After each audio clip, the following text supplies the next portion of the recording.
Hey y'all, it's Io here with Noodle Nook and the Teacher Nook podcast, and today I have an amazing interview with Maya Bechi, who's going to drop us some amazing tips, tricks, and strategies for working with students with disabilities and having a great conversation about student outcomes versus IEP goals, as well as recommendations for teachers as they talk to parents about their student and their student performance. So, without any further ado, let's get started with this interview.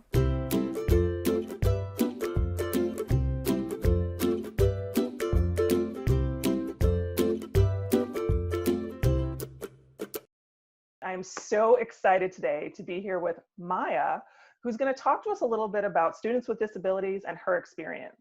So before I try to introduce her the wrong way, I'm going to let her introduce herself the right way. Maya, welcome to the show. Thank you so much, Ayo. I'm really excited about today. I So really am So I am a teacher in a public school in Texas, right outside of Houston. This is my 11th year in education, and I actually became a teacher as an alternatively certified Can path. I do a little whoop whoop because I'm an alt cert girl myself. Ah! It is it's a unique road to travel, you know. I completely agree. Yeah, because I got my undergraduate degree in economics, did not know that I wanted to be a teacher, but all along I was teaching. So I've always been in the community and tutoring students that were at risk, youth, all throughout undergrad. I participated in associations and clubs and organizations all the time. So it made sense finally when I got my certification and I And you know, started I actually teaching. think that when you come to education with a background in something other than education, you bring a whole wealth of knowledge and make you so much better in the classroom. So it's You great. know, I'm feeling it now. In the beginning, not so much. Classroom management took a little bit, but after 11 years now, I'm really excited that I stumbled into my life's calling.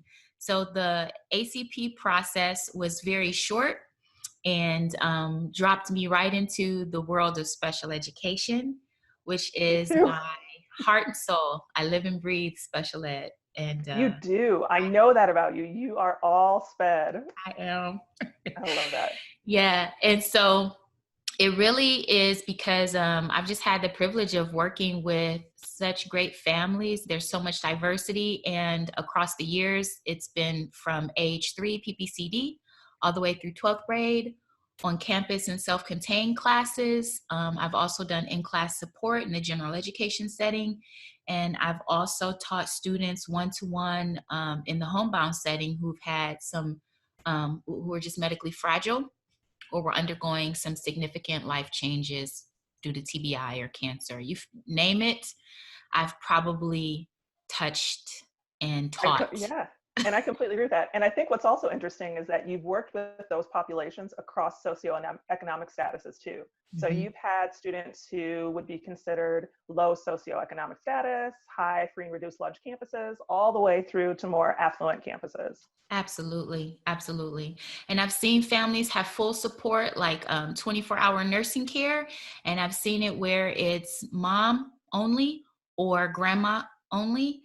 And in some cases where it's just, hired, no family at all, but just employees who are taking care of the. Yeah. So your experience is vast. And we're going to tap into that today. So you've said before that special education is your passion. Is there anything specific to SPED that really gets you going? Absolutely. I think what I've really grounded myself in is I realized as I look back and reflect as an educator, it's really important to learn and grow from where you were the previous year or the previous semester, sometimes the previous week, right? What I realized was that I spent a lot of time focusing on what students couldn't do, and I was trying to remediate, right? But by the time I made it to secondary, because right now I'm teaching at the high school level, And we have these last 4 to 7 years, depending on what age they arrive, to really help them get ready to be independent adults. And I realized that I focused way too much on what they could not do. And I didn't spend enough time learning what their strengths were.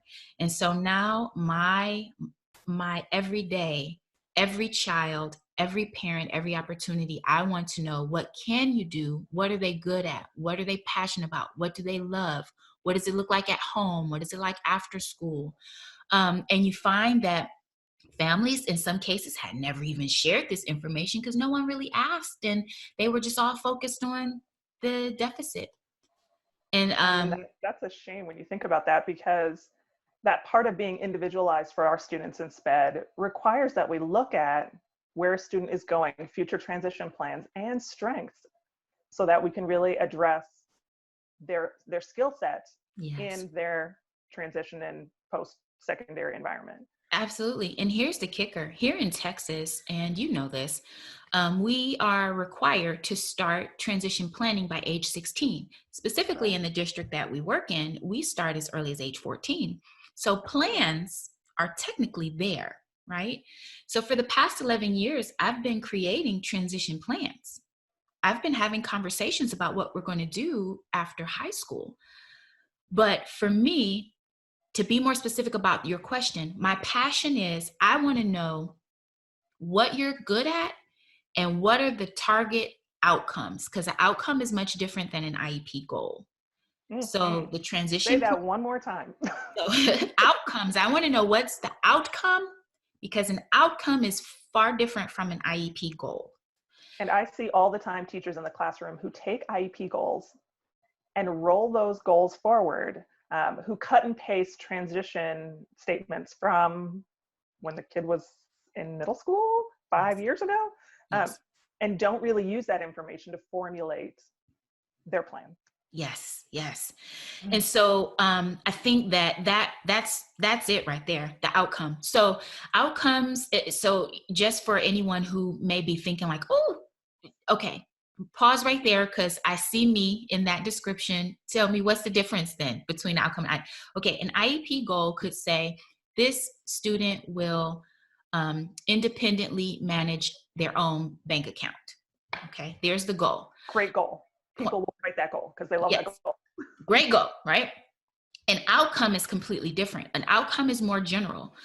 Are we expecting independent living with roommates, independent living with families? Are we expecting independent living on a campus, dorm environment? Are we expecting community-based residential living with a household of strangers? Because how you manage your money looks different in every single one of those. All of those is completely different, completely Mm-hmm. different. Mm-hmm.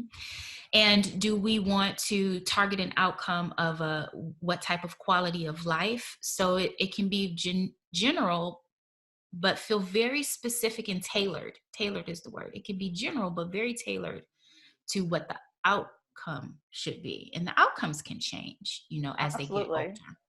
Well, and I think to take this a step forward, to think about this holistically for that teacher, kind of like us, who was coming out of alt cert, maybe first year or two, still Mm-hmm. trying to conceptualize the outcomes versus goal.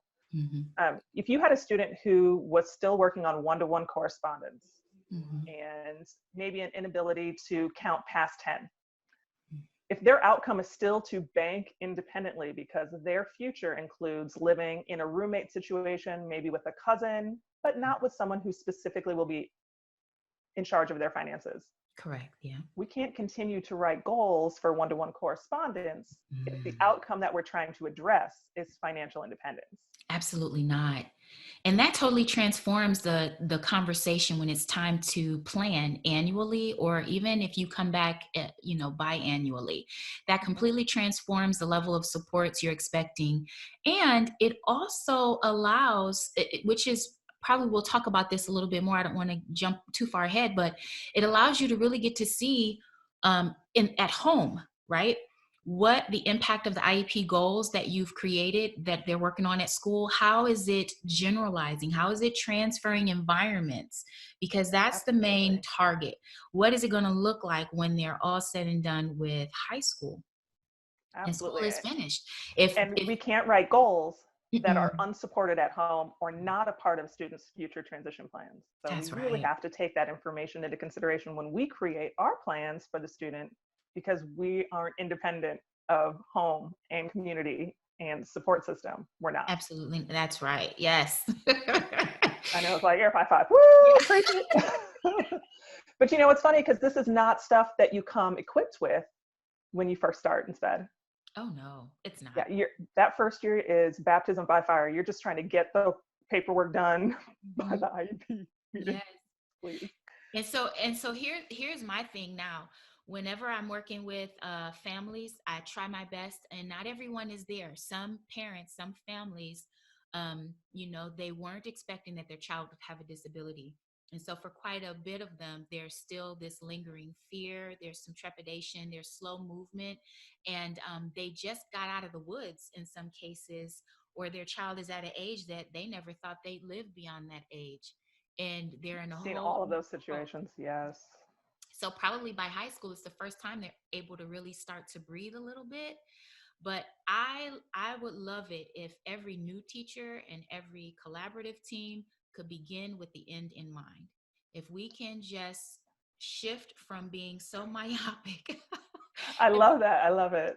well, we do it for all of our, eh, everyone in middle school, or most in middle school, high school, we start the college conversation, right? We Hmm. start what are you going to do for college? Because once you hit high school, GPA matters. Well, for our kids with disabilities, we start that conversation a little bit earlier. Okay, so what are you going to do after high school? What are you going to do after high school? Let's begin with the end in mind. And I think if everyone really had a great grasp of, here are all the wonderful things this kid can do, and here are the outcomes where we want to see them go, it is going to be a much more enjoyable and fun collaborative experience all the way through for Yes. everybody. Well, and I think too, when you think about our students with disability, the learning curve is long. Yes. And so we do need to start addressing the end with all Yes. of the precursor steps early so that we Yes. can get to the end. Yes. And we also know that the lines for services Oh, through oh, the system are long. they are.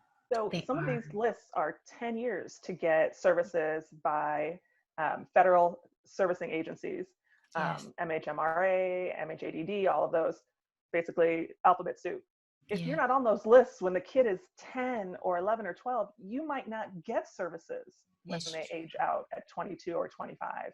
So Right. that becomes a really important part of the conversation. Oh yeah, absolutely. Avoiding gap coverage, because a lot of parents, and I've talked about this briefly before, they feel like they've been dropped off the cliff once graduation happens in high school, and then you have an adult child who is, on the couch. Yes. And that's the worst place to be It's the worst because place to be. the regression is steep. Yeah. Yeah. Oh. Yeah. Well, so when you really think about transition and the end in mind, I love that phrase, thinking about having the end in mind and thinking about where a student is going. How does that change what you do in the classroom? Okay, so that's a great question. So I'll receive, the IEP documentation at the beginning of the school year with enough time to go through the formal individual education plan. And even though it's 3 years old, in some cases, kids are up for renewal, um, it can still be very valid because there aren't many changes by the time they make it to the high school level. The drift or the growth or changes, it's usually more maturity, and you Mm-hmm. see a lot of the supports and strategies that they formerly needed, they may not need anymore. um, but what I like to do is, I take those goals, and I read through them just briefly. I try not to even look at the name of each individual child. I just try to look at, I try to get a sense of who I will have in my classroom. And So then for I those wait. newbies out there, Mm-hmm, looking through the FIE, mm-hmm. no matter how old, is to see where those deficits are Mhm. in terms of the formal assessment. Yes. And I prepare my data collection method, however I'm going to do that. I brief everyone on my team, paraeducators, and whoever I'm team teaching with. We sit down and we collaborate and we chat through all of those things. We get those things in place. And then I used my first week, the honeymoon phase, Ah, love it. uh, to just get a feel for the kids, who they are as people. Because one thing that I also used to do that I would caution new teachers is to not get caught in the fear trap of reading about a behavior or hearing about a behavior that is going to be in your classroom that year. Now, I'm not saying No, pretend like it doesn't exist, because you definitely want to give great support to the student. absolutely. Um, but you don't want to already set off, because kids can feel the difference. We can feel the difference. So Absolutely. I'm all about setting the stage with full acceptance of just engaging with and trying to have as much fun and enthusiasm with the kids and get to know who they are, especially during the honeymoon phase, because for some, the honeymoon ends quite quickly. So that's your opportunity to Well, get to. and there's an important piece to that. So much of behavior is because of communication deficits, coping strategy deficits, Mhm. or quite frankly, deficits of the teacher that the student is assigned to, whether Yes. that's relationship or a lack of support. And so one person's experience with a student with behaviors is Mhm. not everybody's experience True. with a student with Yes. behaviors. There's Yes. so many things that the teacher themselves, the environment contribute to that behavior, that when you come in that first week and you've already assigned them the Mhm. bad label or the Yes. trouble label, Yes. you are just stepping into the shoes that someone else has already worn. Exactly. Exactly. And nothing is more reinvigorating for a student than to, and in my experience, this is for kids who don't use verbal language to communicate and those who do. There's nothing more exciting than being able to have a brand new start, a fresh Yes. year. You can And tell I the think this excitement. works too when Mhm. you're talking about students with significant intellectual disabilities all Mhm. the way through emotional disabilities, Yes. like students in AD. Yes.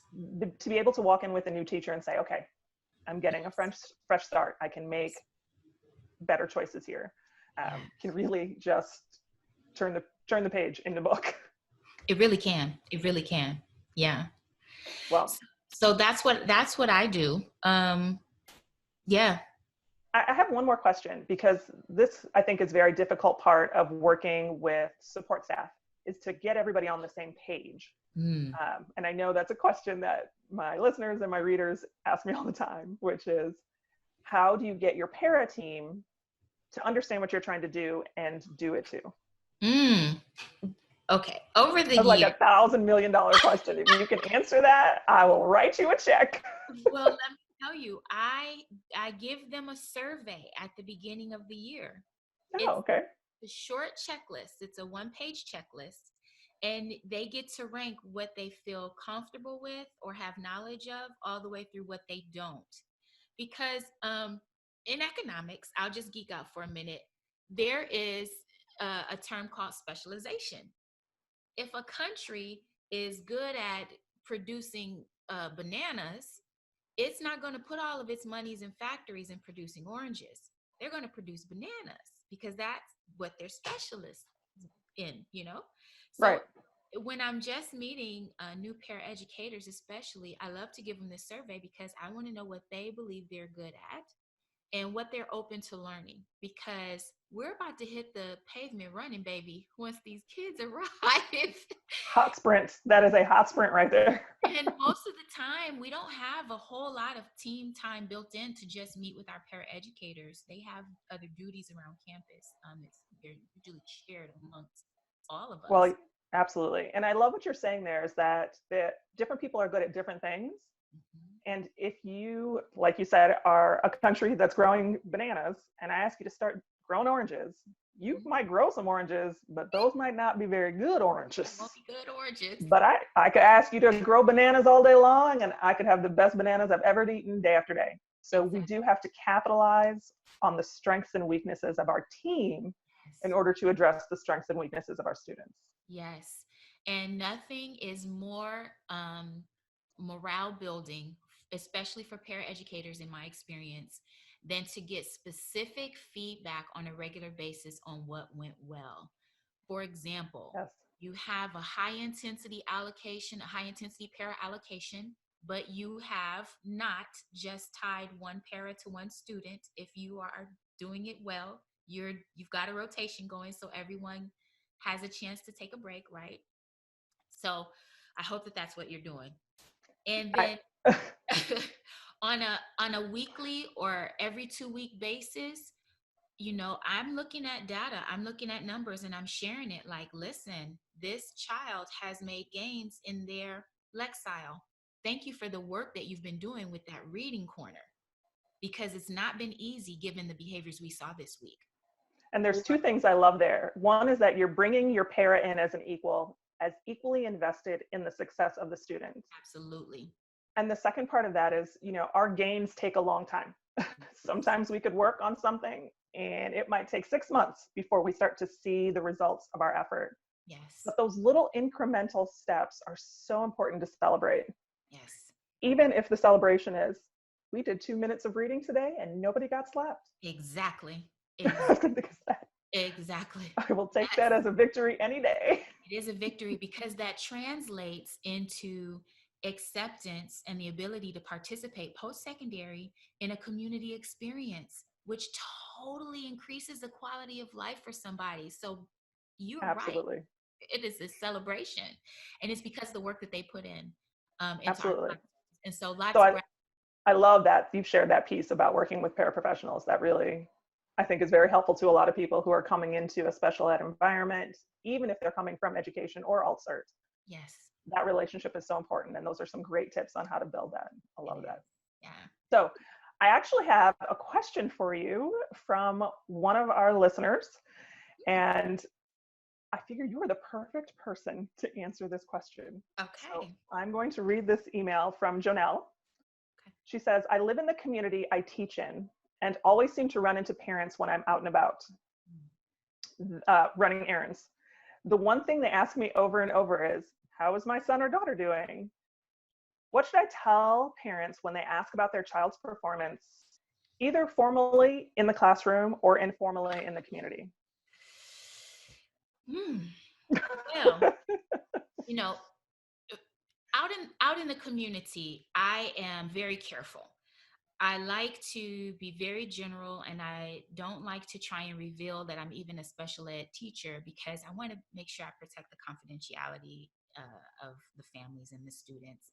Oh my God, so important. It is. Please do not divulge all the business about a student standing in the frozen food aisle at the grocery store.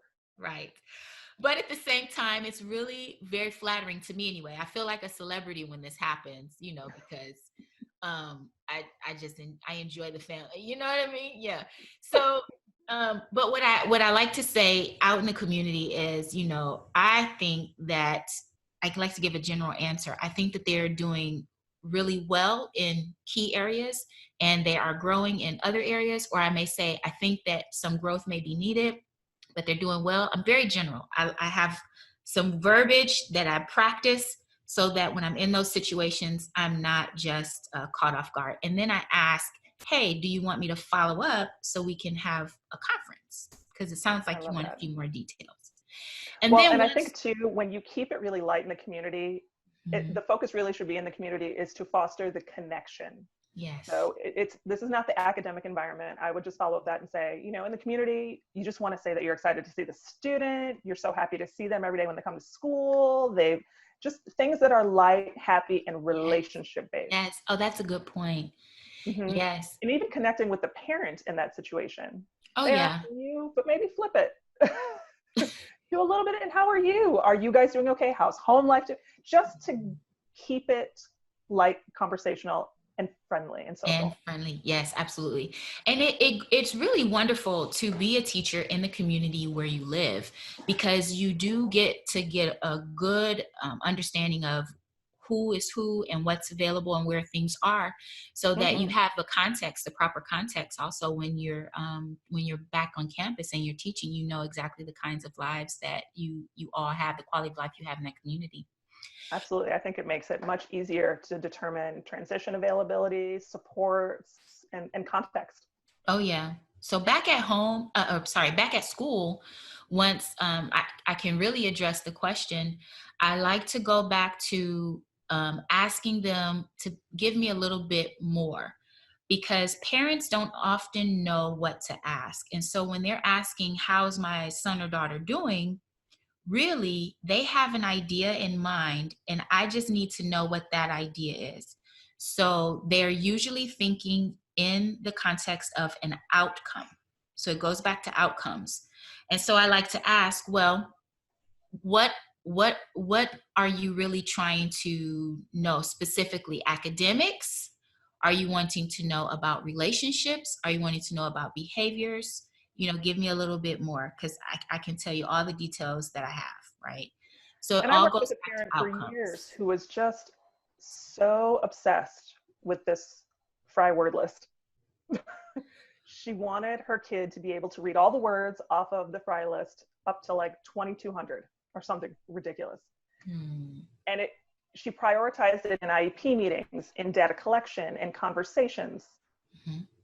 And I could never figure out why. But when we did have that conversation about outcomes, Hmm. it turns out that she had a transition program in mind, and that program required a certain reading level. And in her mind, if they could read the 2,200 words, She they could could get read and that pass the reading test. They level. could do the reading assessment. And Ah, I was like, wow. I see where your thought process Yes. was. But if we'd known the outcome from the start, Yes. we could have made goals that were more purposeful. Yes. Because what we did was just micro attack this huge outcome with this little teeny tiny goal. Mm-hmm. And Mm-hmm. she was obsessed with this for years. And imagine the shift, the emotional shift, because you just cannot discount what it feels like to be at the table during an IEP meeting and not really get each other. There's Mm-hmm. just something that's lost there. So imagine the feeling of knowing like, oh, that's a great program. Heck yeah, let's get her ready for that, right? Right. It's a different dynamic now. You're a team Absolutely. going for a particular outcome, and not just, oh, you didn't teach her all 222 fry words. Oh my God, it was literally for years Yeah. horrific. But that's that tie-in that we talk about. We talk about you have to have an end in mind. You have to have the communication with home and understand what transition plan looks like and Yes. the outcome and in mind for that student specifically. So all Yes. those things that we've talked about through this whole interview have really come back around in Yeah. terms of meeting the needs. Yes. Jonelle, that was a good Yeah. question. We like And that. You and figured I out this. and I want to just go back, because something you said about, when the parent stops you in the middle of the frozen, because they're excited to see you. They are. They really are, and they've got this opportunity. And they're like, hey, there's Miss Bechi. Let me grab her while I can. One thing you said was, asking, so how are you guys doing? How's it going? I think um, that's part of, I have an inventory, an adolescent strengths inventory that I like to provide to families. It has nothing on there at all to do with what they can't do. It's all about what can they do. And I want to know more and more and more and more about that. And there's also a small section there about what kinds of supports the parents feel that they have. If they have good emotional support, if they have, not that the school would necessarily be able to provide it for them, but knowing where their strengths are also helps, because a lot of families being in the home, and as a homebound teacher, I get to see like their faith is strong. They have great insurance. They have they have wonderful schedule keeping abilities. Like these are things that are going to naturally because of nurture, be part of their child's repertoire. And so knowing those Absolutely. things are really critical. So I love that you even asked the family, like out at the market, like, so how are you guys doing? Because that's important to Oh, know. absolutely. Well, and Yeah. if you know that you're working with a parent who is really good with scheduling, like you just said, then you can use that in order to improve the student's outcomes. Yes. We can use that strength of the parent. Yes. Whereas if you were asking a parent who's terrible at scheduling in order to keep this very strict routine, you might be setting them up for failure because that's just not that's not their Exactly. jam. So Yes. knowing those things is Yes. actually very helpful when we try to generalize skills from the classroom into the community, into the home. Yes. Absolutely. Yeah. Well, I loved Jonelle's question. Yeah, that was good. Oh, Thank good. I you. like that. Janelle, I hope we helped you out with that. I hope we answered that question for you. And don't forget, you get a free resource from the Noodle Nook Library for writing that in. We're going to jump over to the news now. Everyone has been quarantined forever. Oh, I don't yeah. know what day it is. I think it's like day 70 that we've been in the house. Has it Is been that that right? long? Wow. It's been a long time. All I And know is spring break happened and we never went back. we never went back. Yeah. I wish I had not left that sandwich in the refrigerator before spring break. It is Yeah, definitely with foul the now. foods of minimal nutritional value in the file cabinet. Mm. God, I don't even want to know what's attacked those yet. Some little rodent somewhere is like, these people didn't come back. Woo! But, you know, there's this other piece of that.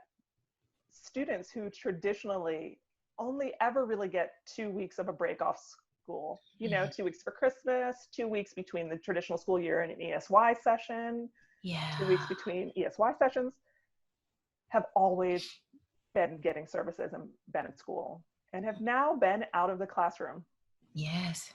for 70 days and may not be back in until fall, Yeah. which means it's like 6 months, right? A long time. Yes.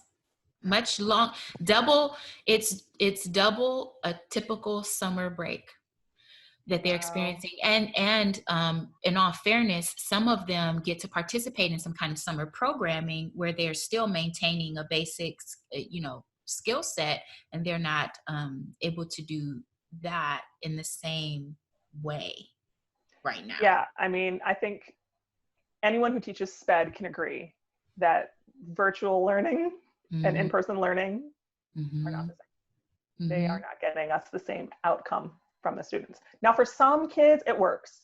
They are Yes. successful in either environment. They have enough supports at home, access to technology that they're able to do that with some level of success in the short term. Yes. Yes. And there was the article in, I love Disability Scoop.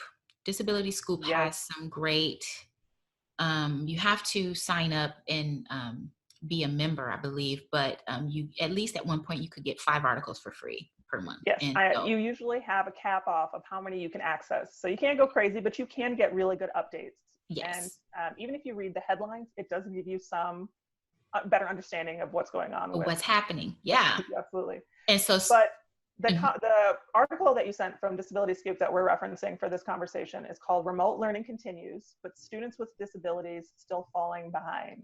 Mm-hmm. And And when you so, sent it, I was like, oh. yeah, because this really struck a nerve with me, especially because I feel so strongly after having taught kids one-on-one in the home for so many years. I really feel strongly about that outcomes piece. If they are struggling at home, significantly struggling at home, then the IEP plan was not focused on outcomes. Because if all of their functioning, best functioning was happening at school, we've done something wrong.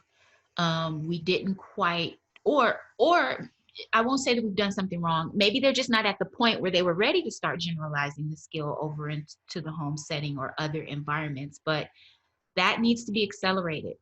So And there's something to that too, because over the past few years, teachers in special ed have been asked to find this kind of balance between academics Mhm. and doing academic tasks that are similar to their non-disabled peers. And Yes. then this other world of meeting functional needs and really planning for future outcomes. Yes. So I agree with you. There are some goals that might not translate to home Yeah. because they're so academically based, right? But Yes. there should be this other set of goals and outcomes at home that are Yeah. really giving our students the best environment to practice these skills and outcomes to be targeting with the goals that we're creating. Yeah, absolutely. Because otherwise, they, I mean, look at this. It's almost like getting a glimpse into what would happen should high school come to an end and you hadn't been prepared. So there's a silver lining in that, school isn't finished. And we will eventually get back to some sense of normalcy, even if there's a new normal. We now have had this jolt to reset. And I think everyone, not just people with disabilities, we've all experienced it. And we've had to make some adjustments in our relationships, in our work, in how we earn money, and how we care for ourselves, and how we're relating to other people. So I think that there is a silver lining there, that we will be able to get back and we can readdress those plans and say, okay, we really were hitting heavy on the academics based state standards stuff. But what I realize is that I am more concerned about how my son or daughter stands up and walks away or runs without indicating what it was that they were about to leave to go and do. Right? Right, That's more right. scary for me. Yeah, and Um, I think there's something to that piece of it too, which is to really think as a teacher how you've been finding that balance between the academics and the functional. oh yeah. Have you created a plan that's just one-sided, or Hmm. have we found this balance? But either way, even if you've crafted a great plan and you've been very thoughtful of outcomes, Hmm. this is a long time to be without services. It is. It's a very long time. And we've And got parents who have checked out of the whole process, who are mhm, saying, you know what, I can't do what y'all do. I'm not a teacher.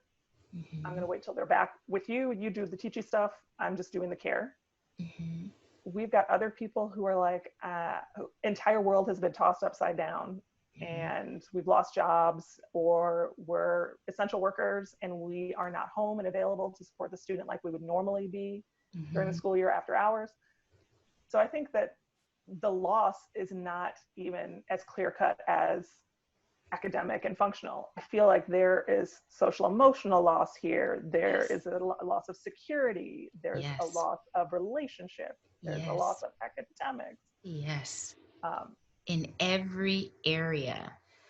And so fast forward, and we're looking at a 24, 25-year-old who now is without the comforts of paraeducators and teachers and school-based physical therapists and occupational therapists and speech therapists and music therapists and um, elective classes to go to, and readily available, forced to be there along with them, student body, peers, social interaction, even when it's not all positive, even some of the conflict resolution that helps to build a skill. So all of that has come to a stop because now they're just in their room at home alone.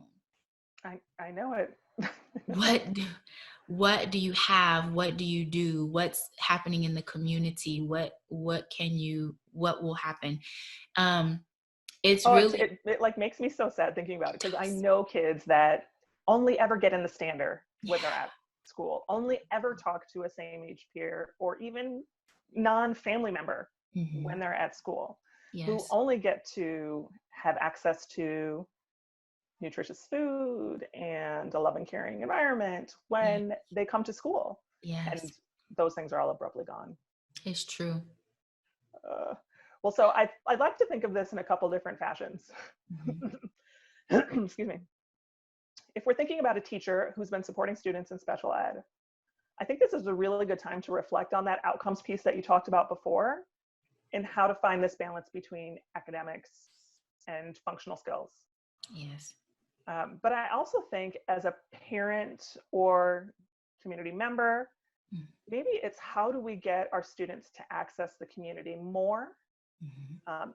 in a purposeful way so Mhm. that we can close that gap between what they can only get at school and what they can get at home and in the community. Absolutely.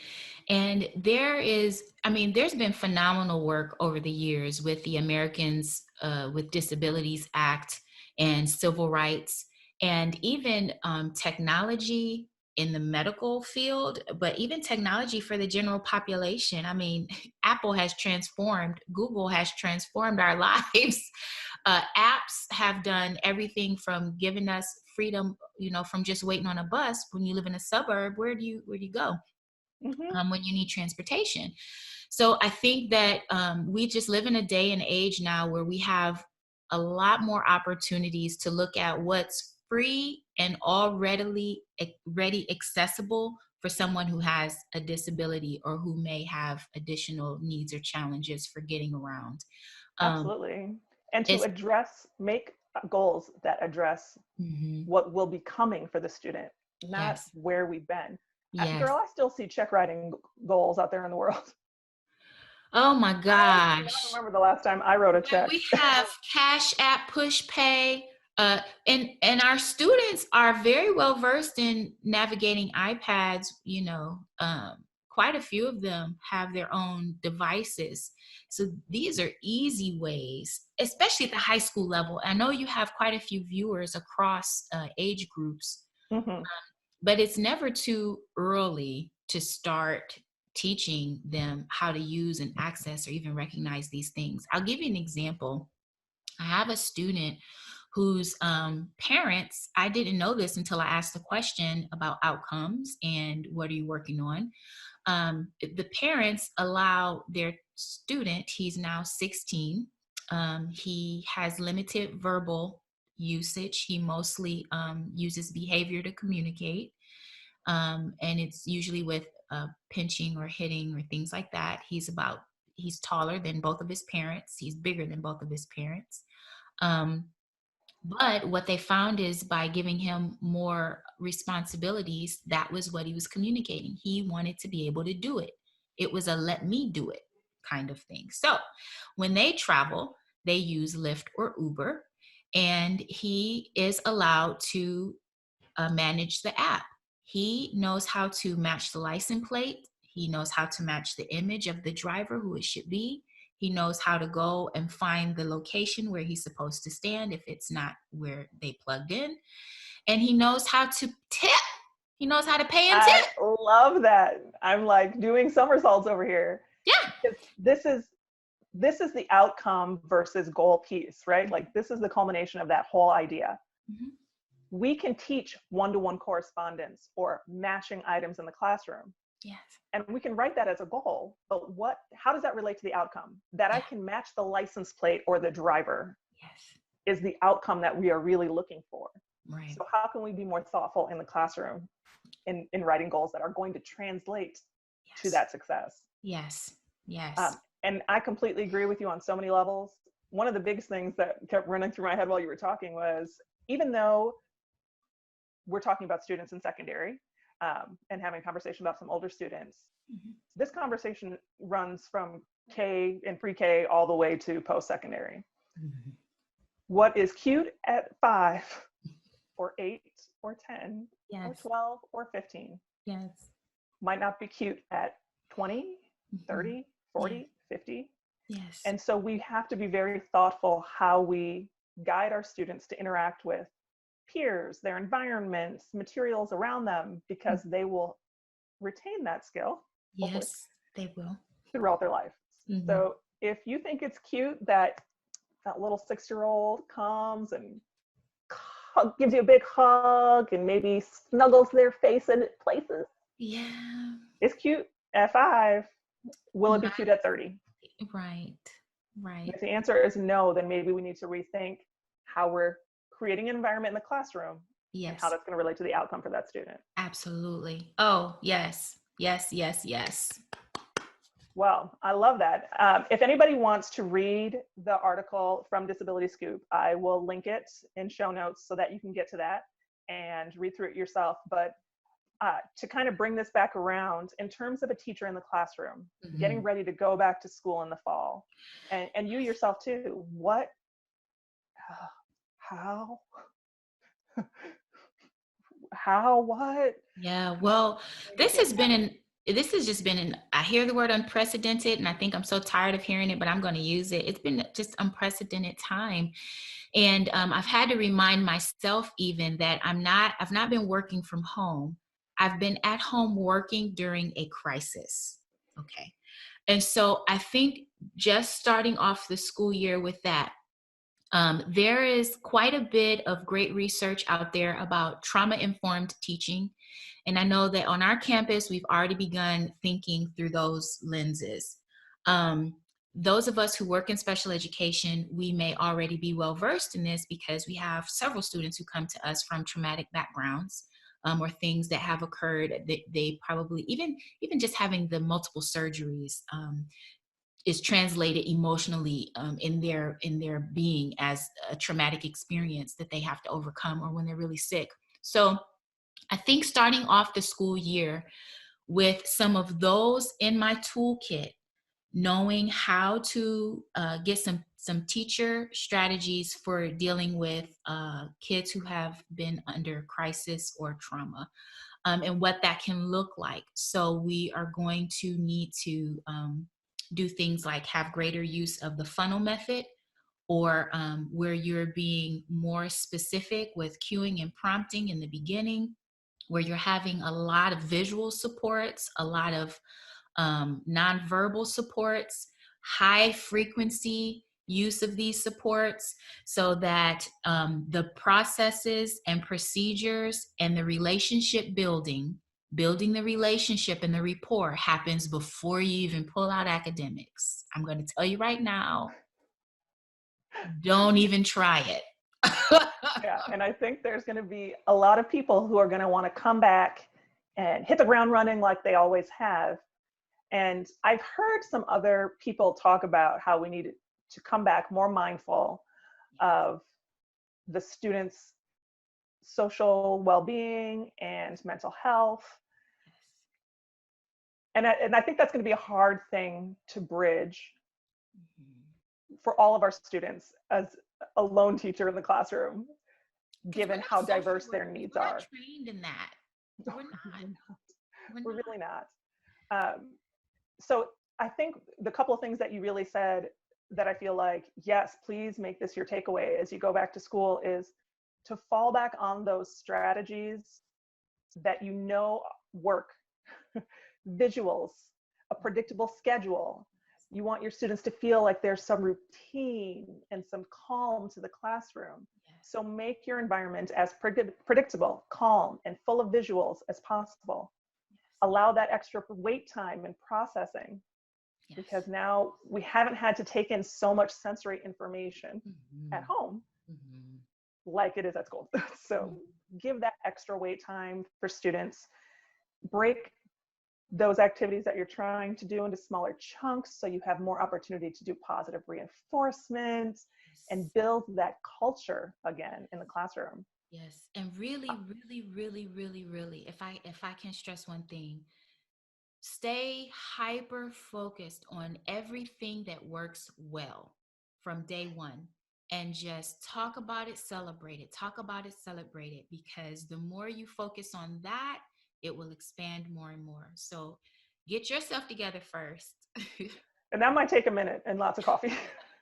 And lots of coffee. And hopefully the administrative team, I'm sure administrative teams across the country are going to really try to focus heavily on how they can support staff and get us prepared with access to resources or additional personnel who do have the skill sets in social work and counseling. Because we don't know what kinds of deficits the students have had to endure over the summer with loss of jobs and loss of access I to. think that's the hardest part, is that we won't even know where their biggest skill gap is as a result of this quarantine and school closures until they come back. Yes. Yeah. Mm. But focusing on the procedures, yes, and their strengths, and celebrating and positive reinforcement. So much of that, so much of that. I mean, just Yes. never get tired of positively reinforcing. Well, at any time, I mean, like, whether you're listening to this or watching this at the beginning of the school year right now, or a year or two from now where it's not, closures are not even a part of the conversation, Yes. coming back to school and starting every week, every day, every semester, every year, however you break this down, with all of those things, building a positive, supportive classroom climate, Yes. having a balance between outcome and individual goals, taking students' strengths and weaknesses into mind when you're thinking through how to lay your classroom out, and then relying on routine procedures and Yes. visual supports to make your students successful in the classroom. That Absolutely. works anytime. Yes. Anytime. That works anytime. All right, so I always like to kind of start wrapping up by asking if you're reading any good books. Yes, I am. Actually, I have like my little section of personal work related stuff. I have one good book called This Thing Called You. This Um, thing called you. this thing called you, yes, but that's personally. But I also came across this really great book called Exceptional Minds. Ooh, Um, a teacher for 40 years, Corinne, she's written a book. It's mostly about students with autism and just finding all the exceptional ways that they have been just amazing and really capitalizing on those strengths. So I'm that's really, actually a really good book. I have actually read that book. aha, see, I'm a latecomer. uh, I like to read. I don't lie in the grass and ground myself when I do it. I'm usually hiding somewhere so that my kids can't find me. But I think it's really interesting when you are a special ed teacher to read books, not only of other teachers and their experiences, excuse me, but also how a person's disability affects their relationships in the world. Yes. And there's a couple really good books that do that, that kind of give you this perception change and Mhm. really ask you to look at a student with a disability, not as the teacher looking at a student with a disability, but as a person with a disability trying to Yes. navigate their world. Yes. And so my recommendation number two is not really a book, but it's the newest documentary that came out. It's on Netflix. It's called Crip Camp. Now Say it's it again. rated Crip Camp. I've not watched this one. I thought I finished Netflix. Now it's rated R, so viewer discretion is advised. There is some language, but it's there was a Woodstock for people with disabilities back in the 70s, and it was the root or the foundation of a lot of activism, and all of the activism was driven not by the relatives of people with disabilities, but those with disabilities themselves. They were masters at self advocacy, and so they were all at camp together. I mean, I don't want to spoil it, but you've got to watch it because I think it puts at the forefront of my mind that I am not the person necessarily who always needs to stand out in front of the student, but I really need to equip the student to stand up for themselves and to really advocate for themselves and be able to communicate, hey, I'm not my disability. I am not my disability. I want you to Oh, and presume it's so that I hard am to teach competent. that, Mm-hmm. but so important. Yeah. Presume I'm competent first and allow me to try and to do and to fail and to learn and to do it again. So I just thought Crip Camp is an excellent Camp. documentary. I am Exception. trying to think about all the students I know right now at a Woodstock type event. Oh, we're talking good fun. I, I guess I know why it's rated R. I don't even want to. Yeah. Good fun. And you can even just see like their confidence being with one another. It's just, to be just elevated, you just gotta Oh. watch it. You just gotta watch it. Okay. So I will put those links in show notes so people can get to those. Yes. And the other thing, you said presume competence, and that is one of my soapbox speeches, I swear. Mm. So I'm actually going to put a link to the video for presume competence and the blog post. So if you are not quite sure what presume competence is about, or you want to have a good resource to share with others on how to presume competence, use those resources to enlighten others. And if you are either a teacher or a parent, I have a short little handbook, I like to call it, a pocket guide. It's called Prepare, Plan, and Prevail. And Ooh, it I is love that. Say that title again. Prepare, Plan, Prevail. Yeah. So it really will walk you through simple, basic foundational steps to get your legs rooted and grounded in how to really prepare and plan out and then experience enjoying the outcomes that you set as a team. So I recommend that one as well. That sounds great. So we'll put that recommendation in show notes as well. Okay. And for anyone who's listening or watching, how can they connect with you if they want to continue following you and interacting? Oh, please. Well, I have 3 locations. I've linked them all with one website. So if you go to Linktree/Robeson and Puritan, it's linktr.ee Mhm. /Robeson and Puritan. You will then get access to my Instagram, my personal website, robesonandpuritan.com, and my podcast, which is called The Brainstorm. I Um, love it. So they all can these, continue listening to you on the podcast, get yes, to you at your website, yes. and also follow you on Instagram. What's your Instagram handle? It's Robeson and Puritan Ed. Awesome. Mhm. So folks, if you want to connect with Miss Maya here and continue interacting, continue the conversation, please definitely check her out on Instagram, subscribe to her podcast, and head over to her to get more information. Yes. Maya, it has been a joy to talk to you today. Thank you so I usually don't have guests, so it was kind of nice to talk to a person, not me just talking Oh, I for a agree. long time. And I enjoy your channel. Your expertise is amazing. And I Aw. just thank you so much for your wealth of knowledge and how easily you share everything. It's so great. You're so Well, I appreciate that. And I love the information that you shared today and the conversation that we got to have about students with disabilities and how, as teachers, we can better support them and think about those outcomes. So I have loved having you on the show. Hopefully, we'll get to have you back and maybe we can talk about some of those other things that we tried not to get distracted by while we were talking. Yes, So absolutely. I appreciate that. And again, listeners, watchers, please make sure that you follow Maya, check out her resources, and download that handy guide. I'm sure you will find it helpful. Yes. All right, Miss Maya, we will talk to you soon. Have a good day. You too. Bye bye. All right.